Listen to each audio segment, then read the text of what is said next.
ಎಲ್ಲರಿಗೂ ನಮಸ್ಕಾರ. ಅಪ್ಪಿಸ್ ಕುಕ್ಕರಿಗೆ ಸ್ವಾಗತ. ನಾನು ನಿಮ್ಮ ಪ್ರೀತಿಯ ಅಪ್ಪಿ. ವೀಕ್ಷಕರೇ, ಇವತ್ತು ಒಂದು ಇಂಟ್ರೆಸ್ಟಿಂಗ್ ವಿಚಾರದ ಜೊತೆ ನಾನು ನಿಮ್ಮ ಮುಂದೆ ಬಂದಿದ್ದೀನಿ. ಅದು ಏನಪ್ಪಾ ಅಂದ್ರೆ, ವಾಷಿಂಗ್ ಮಿಷಿನ್ ನಿಂದ ಬರುತ್ತಲ್ಲ ಸ್ಮೆಲ್, ವಾಸನೆ, ದುರ್ವಾಸನೆ, ಅದಕ್ಕೆ ಸಂಬಂಧಪಟ್ಟಂತಹ ವಿಡಿಯೋ ಇದು.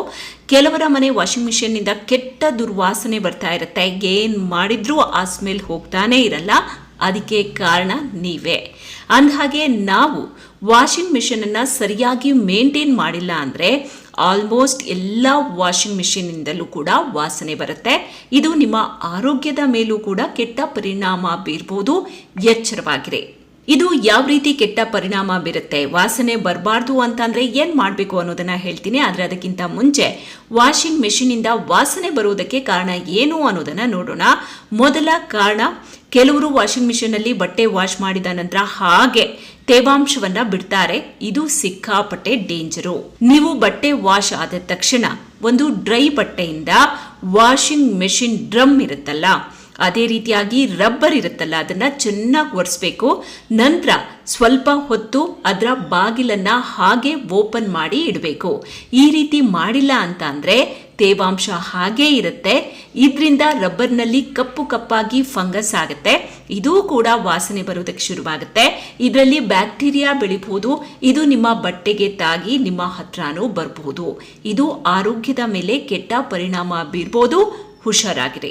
ಜೊತೆಗೆ ರಬ್ಬರ್ನಲ್ಲಾದ ಕಪ್ಪು ಕಲೆ ನಿಮ್ಮ ಬಟ್ಟೆಗೆ ತಾಗಿ ನಿಮ್ಮ ಬಟ್ಟೆ ಕೂಡ ಹಾಳಾಗುತ್ತೆ.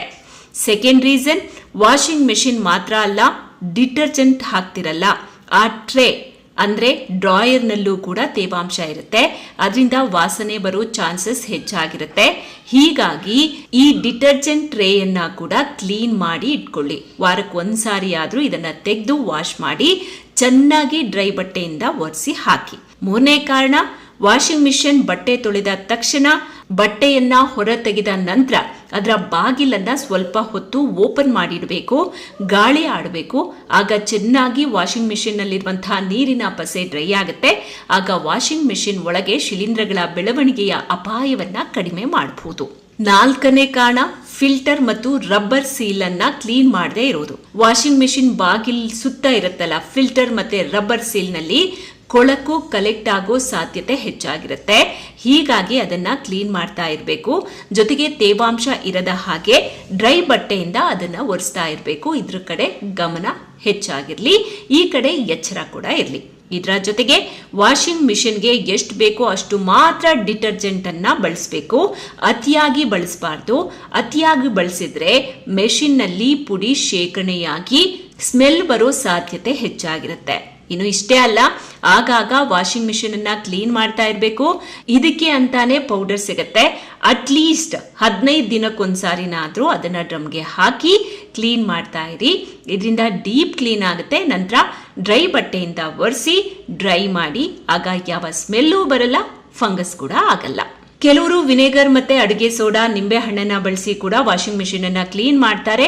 ಅದರಿಂದಲೂ ಕೂಡ ನೀವು ವಾಷಿಂಗ್ ಮಿಷಿನ್ ಅನ್ನ ಸ್ವಚ್ಛಗೊಳಿಸಬಹುದು. ಈ ರೀತಿ ಮಾಡಿಲ್ಲ ಅಂತ ಅಂದ್ರೆ ಈ ಬ್ಯಾಕ್ಟೀರಿಯಾ ಫಂಗಸ್ ನಿಂದ ನಿಮ್ಮ ಆರೋಗ್ಯದ ಮೇಲೆ ಕೆಟ್ಟ ಪರಿಣಾಮ ಬೀರುವಂತಹ ಸಾಧ್ಯತೆ ಹೆಚ್ಚಾಗಿರುತ್ತೆ. ಯಾಕೆ ರಿಸ್ಕು? ವಾಷಿಂಗ್ ಮಿಷಿನ್ ಅನ್ನ ಸರಿಯಾಗಿ ಮೇಂಟೈನ್ ಮಾಡಿ ಅದನ್ನ ಹೇಗೆ ಬಳಸಬೇಕು ಅನ್ನೋದನ್ನ ಮೊದಲಿಗೆ ತಿಳ್ಕೊಳ್ಳಿ, ನಂತರ ಬಳಸಿ. ಏನೂ ಆಗಲ್ಲ. ಆದ್ರೆ ಒಂದ್ ನೆನಪಿರ್ಲಿ, ಯಾವುದೇ ಎಲೆಕ್ಟ್ರಾನಿಕ್ ವಸ್ತುಗಳನ್ನ ಬಳಸೋ ಮುನ್ನ ಹುಷಾರಾಗಿರಿ. ಚಿಕ್ಕ ತಪ್ಪು ದೊಡ್ಡ ಎಡವಟ್ಟಿಗೆ ಕಾರಣ ಆಗಬಹುದು. ಎಚ್ಚರ ಎಚ್ಚರ ಎಚ್ಚರ.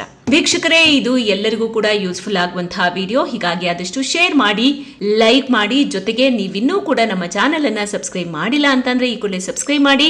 ಪಕ್ಕದಲ್ಲೇ ಬೆಲ್ ಐಕಾನ್ ಇರುತ್ತೆ, ಅದನ್ನ ಕ್ಲಿಕ್ ಮಾಡೋದನ್ನ ಮರಿಬೇಡಿ.